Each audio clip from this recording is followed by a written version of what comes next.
Hi everyone.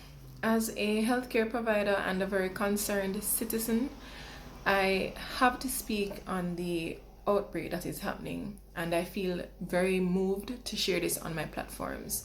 Now, we are having a dengue outbreak in the country, and if you are being vigilant, you're watching news, you realize that more and more persons are being diagnosed on a daily basis for dengue.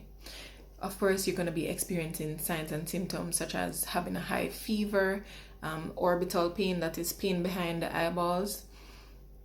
So signs and symptoms that would be similar to that of the flu, right?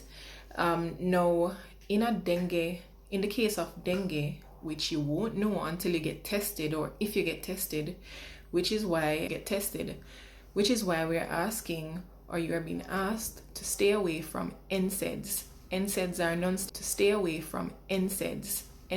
non-steroidal anti-inflammatory drugs such as ibuprofen, diclofenac, and so forth. So down that line of drugs. In the event that you're having pain, orbital pain or fever, Panadol, paracetamol. I'm not gonna specify a brand, but paracetamol.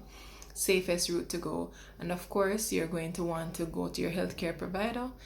You're going to want to stay hydrated so you don't get dehydrated. You're going to be having a high fever, so you stay hydrated.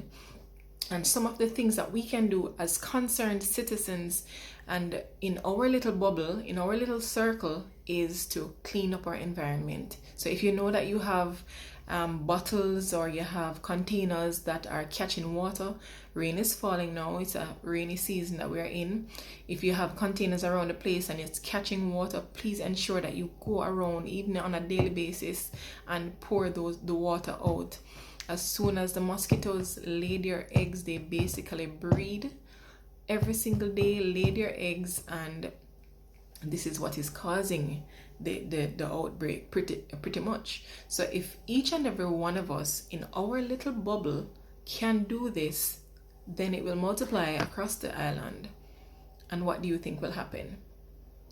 Yes, it will reduce the amount of mosquitoes that are breeding.